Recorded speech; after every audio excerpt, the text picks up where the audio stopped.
What up, everybody?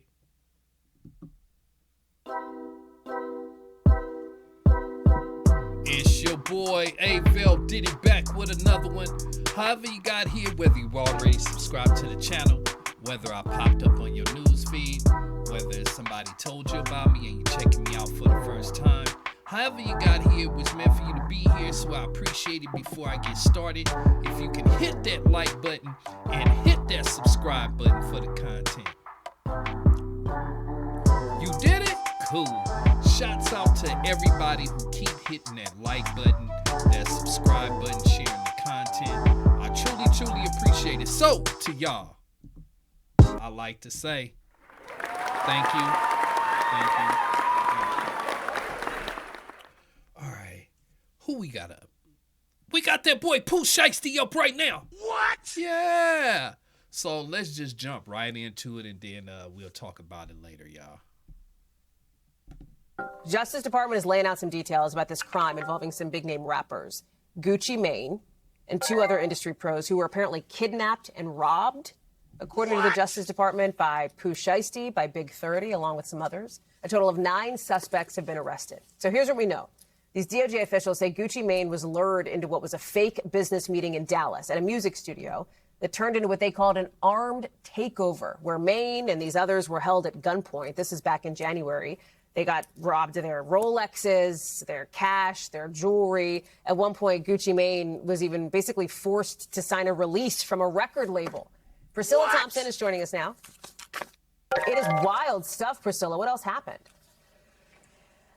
Yeah, Hallie, unbelievable, made for the movies kind of stuff. So Poo Shiesty is signed to Gucci Mane's record label. And so this business meeting was scheduled in January at a recording studio in Dallas. And Poo Shiesty shows up with 8 other people. You mentioned Big 30. Also, his father was among those with him. And Gucci Mane shows up with 2 people. They're So far we got Pooh for surely premeditated this thing. So they gonna have him on a premeditation robbery. Man, I'm just glad nobody got actually hurt. You know what I'm saying? Because it's gonna be it would have been another 20, 30 years or maybe life. You know, and I hate to see Big 30, he wait all of this time for Pooh to get out of jail just to go to jail with him again in less than a few months. He's looking at kidnapping, the robbery. And why would you actually do stuff like this while you're on a federal probation is just crazy. Let's continue. all in this recording studio together. Poo Shiesty says to Gucci Mane, "Can we speak privately?" And he allegedly, according to this complaint, asked Gucci Mane to sign a release form that would release Poo Shiesty from the record deal. Gucci Mane declined. They argue back and forth. Poo Shiesty asks someone to bring him a bag and pulls out an AK-style pistol, according to this complaint, and demands that Gucci Mane sign this document releasing him from the recording deal. Now, okay, let's get this straight. Not only is he on federal probation, but he's in the halfway house, y'all. What? Pooh is in the halfway house. And this is my thing. You in the halfway house, but you got a bag with a pistol? Come on, bro. I mean, even if you didn't pull it out on Gucci, why do you have a weapon and you supposed to be living in the facility or of the halfway house? That makes no sense, bro. He ain't learned nothing. After that document is signed, then he goes on, Poo Shiesty, to steal Gucci Mane's wedding ring, other jewelry, his wallet. And then the small group of individuals goes back out into the larger group that's in that recording studio. And apparently all 8 of the other men who were with Poo Shiesty pull out guns and began demanding property from Gucci Mane. And now look at this, y'all. Pooh supposedly he's so rich, okay, I understand that you wanted to get out of your contract, okay? I wouldn't let you out of your contract either. You hot. But besides that, if that was your main objective and you already supposedly are rich, why are you taking jewelry, money, the money that somebody has in their pocket if you supposed to be this rich guy? This just makes no sense. Look, they even got pictures of all of the stuff that they took. And I know it's well over the limit to making it a felony. Let's continue. Men who were with them. So we're talking about Louis Vuitton bags, Rolexes, cash, wallets. There's even physical altercations where there are photos of people with scratches. At one point, the complaint says that there was a man who had a gun put to his... Now look at this here, y'all. Y'all see this here? How they framing it too? You see how everybody else face is dark, but they got Pooh and they got Big 30. Their faces is very visible, and there's a reason like that. It's like that. It's because these are the two that's the big fish in their eyes. So all of these, you got 1, 2, 3, 4, 5, 6, 7. You got 7 potential rats. What? 7 potential rats, because that's why they face is blacked out, including the dad. You see the dad's face blacked out because he's a rat too. It's already been proven. I'm not saying nothing that ain't true. Somebody's gonna tell who was the organizer, who was the planner, who was the driver, who brought them there. Somebody gonna tell out of these black faces. Just watch. Let's continue.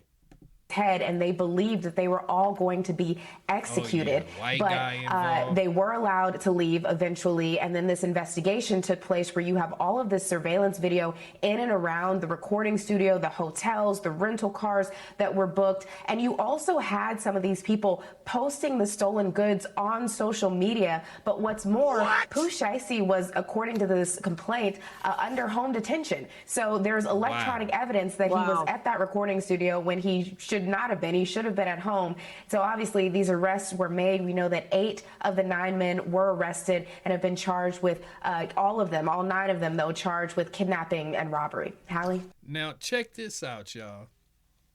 Not only does Poo Shiesty have on an ankle bracelet, but he was out after curfew hours. What? Man.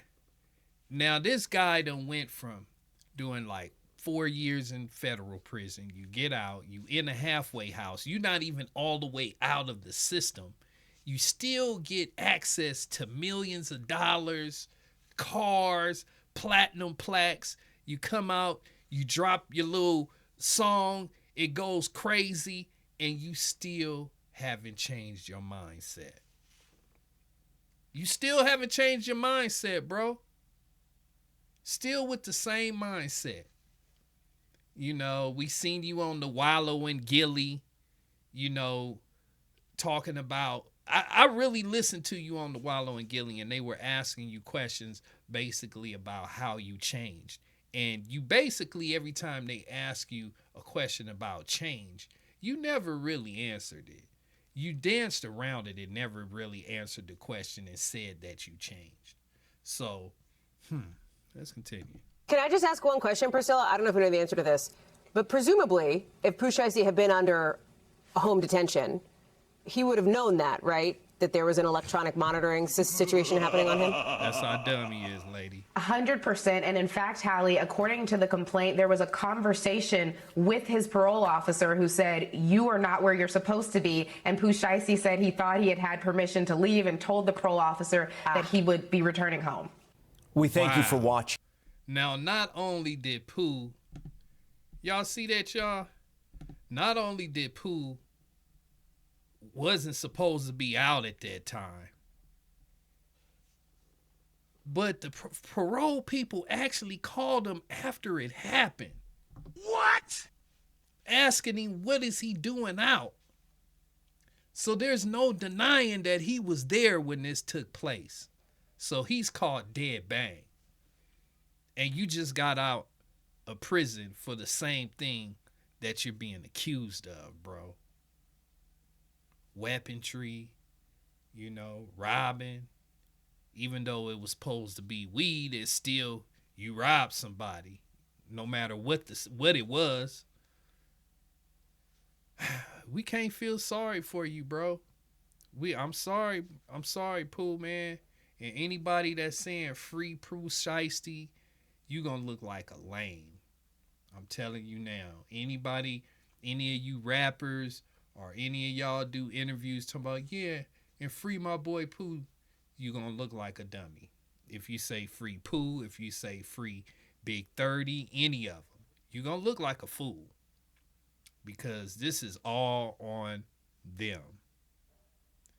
This is not the 80s and the 90s, the 2000s, where you strong-arming somebody to sign something and think you're going to get away with it. Honestly, I think they're going to prosecute him to the full maximum, whatever that might be.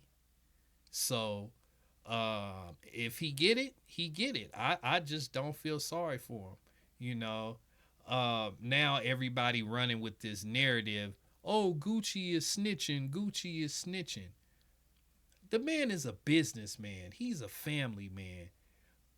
What is he supposed to do in this case, especially when the feds is involved? And he ain't got to tell. You got two other people. You got an off-duty officer that was there that got robbed, and you have a young white kid, a cameraman who was robbed. So I don't think it's much telling Gucci gonna have to do. The only thing I think they might be running with is Gucci has to say something to the insurance people for whatever it was that his jewelry that got robbed. I know he got to tell the insurance people something. But I want to know what y'all think down below. Do you guys feel sorry for Pooh Shiesty in any way? And do you think Gucci Mane is a rat? I want to know what y'all think down below. That's all the time I got for this topic. Please make sure you guys hit that like button, hit that subscribe button, hit that hype button, hit that like button. And y'all already know I'm going to be back with some more reaction videos, some more news. So I'm definitely going to catch y'all on the next one, alright?